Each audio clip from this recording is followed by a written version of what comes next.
Hey everybody, Attorney Somm here. Welcome back. One of the most critical aspects of wine collecting is wine storage. Whether you're just starting out or you've been collecting for years, proper storage is absolutely critical. So in this video, I'm going to be discussing your various options for wine storage, as well as the costs, advantages, and disadvantages associated with each. But before getting into the options, we should first consider the three key attributes that you want to look for when choosing a storage solution. The first thing you want in a storage solution is proper temperature. The ideal temperature is 55 degrees Fahrenheit, which is about 13 degrees Celsius. It's okay if you're in the range of 45 to 65 degrees Fahrenheit, but you definitely don't want it to be 70 degrees or warmer. If you're 70 degrees or warmer for an extended period of time, that can actually damage the wine, and it could either mute the flavors, or in extreme cases, the wine could even taste like stewed tomatoes, and it's actually pretty nasty when it happens. And that's certainly unfortunate if it's a nice bottle. It's also important that that temperature be relatively constant and that it not fluctuate dramatically, certainly from day to day or even week to week. If you have seasonal fluctuations,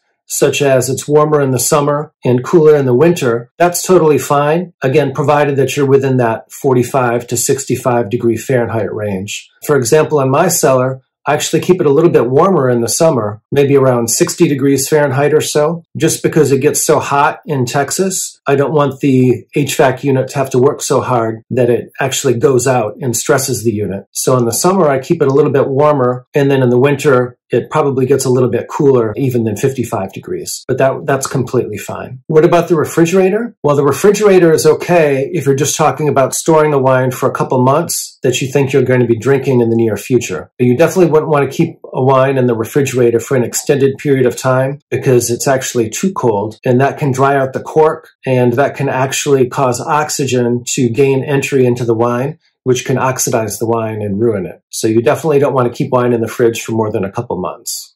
The second attribute that you want to look for in a storage solution is a dark area. You don't want lots of light or UV rays getting to your cellar because that too can damage the wine.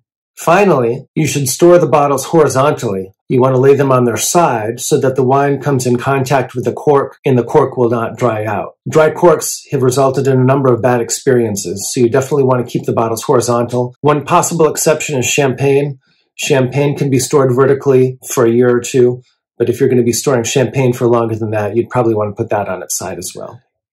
Your basic options come down to two choices, either home storage or offsite storage. We'll start with home storage. If you live in an area with moderate temperatures year-round, or if you have a basement that has fairly stable temperatures, you may actually be able to get by without a climate-controlled storage unit. You could potentially even just use racks in that situation. This is very advantageous because it's much less expensive than investing in a climate-controlled unit, and you also don't have to have recurring utility charges associated with keeping climate-controlled unit cool year-round. If you're just starting out and you only have enough wine to drink for the next 6 to 12 months, and you turn your bottles over regularly, this may also be the best choice for you. In that situation, you may not hold the bottles long enough for them to get damaged. Likewise, if the bottles that you own cost about $10 to $20 each, it may also not be a good idea to invest a lot of money in a climate-controlled storage unit. This is so because even if you lose a few of the bottles, your downside risk is limited to about $10 to $20 per bottle. And losing a couple of those bottles a year is definitely going to be a lot less expensive than investing in a climate-controlled storage unit.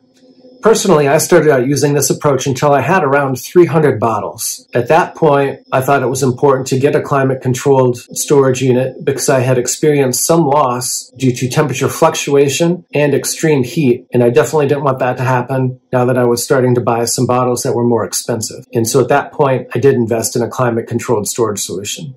With respect to home storage solutions, you have several options. The first is a self-contained storage unit of various sizes. Here you have everything from a little cooler that can hold a dozen bottles or 2 or 3 dozen bottles, all the way up to a huge armoire type solution that can hold hundreds and hundreds, if not 1,000 bottles or more. And so the range in price could be anywhere from a couple $100 all the way up to $8,000 to $10,000, just depending on how elaborate and how big your storage solution might be.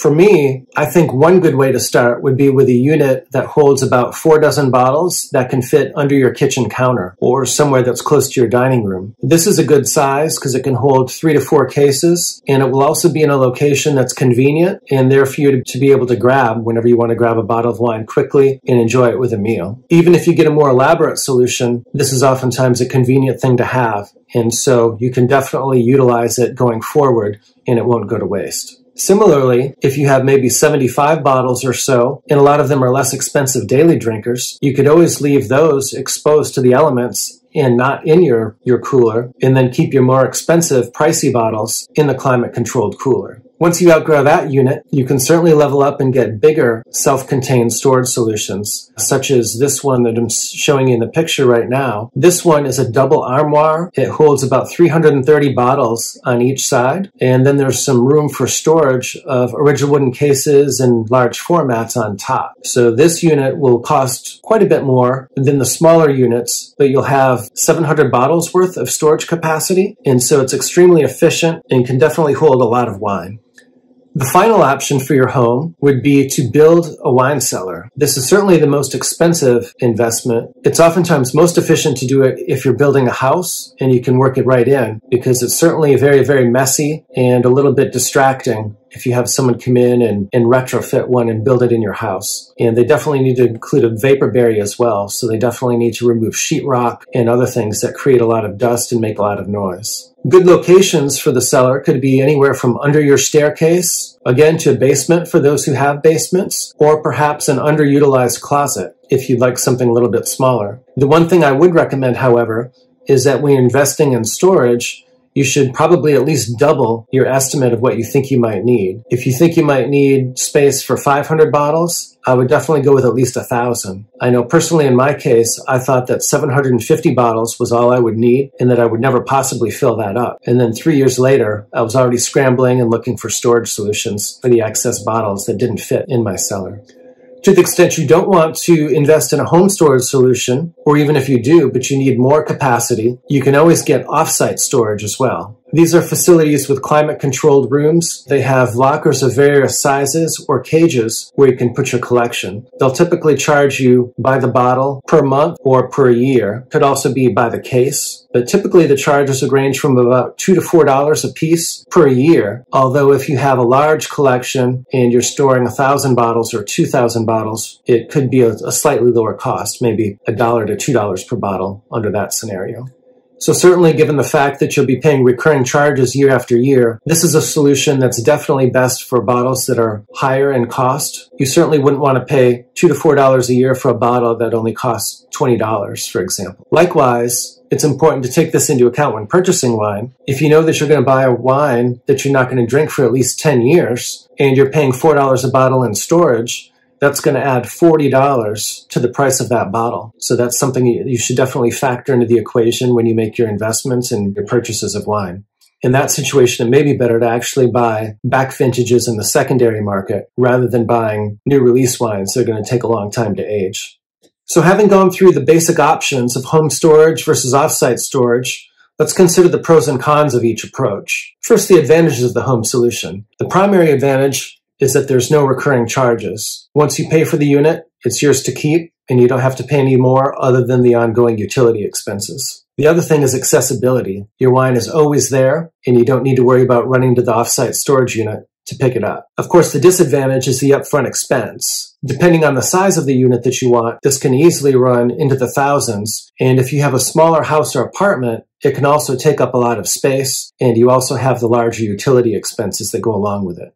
And certainly if you have a built-in cellar, you also have to worry about your unit going out, your condenser going out, for example. That's happened to me a couple times, but fortunately I have a redundant unit. And so if one goes out, I have another one that will kick in as soon as that goes out. But of course that adds expense as well. With respect to offsite storage, there's usually a lower upfront cost because you're just paying either by the month or by the year per bottle, and you don't have the substantial out-of-pocket initial investment that you could have, certainly if you build in your own cellar or if you go with a very sophisticated, large, self-contained storage solution for your house. It's also easier to expand as your collection grows. If you start out needing only space for 10 cases or so, but then a year later you need 20 cases, it's easier just to get a bigger locker. And it's a lot easier than it would be to try to expand your home storage solution. Another advantage of offsite storage is that you can oftentimes get your shipments sent directly to the storage facility where they can sign for it and put it in your locker for you. Some of them also have social opportunities where they have tastings and their members get together and share wines. And so that can be a nice social aspect and an advantage of having offsite storage solutions as well.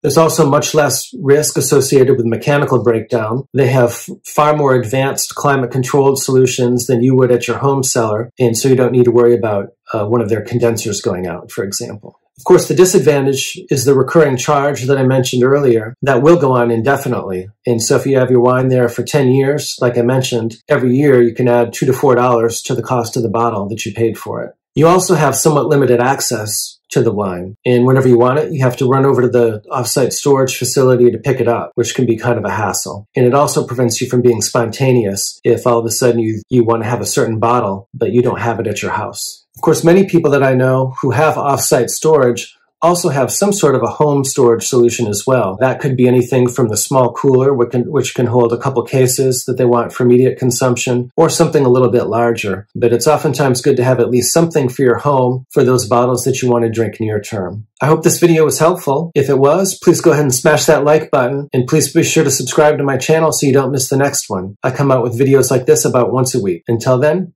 drink well.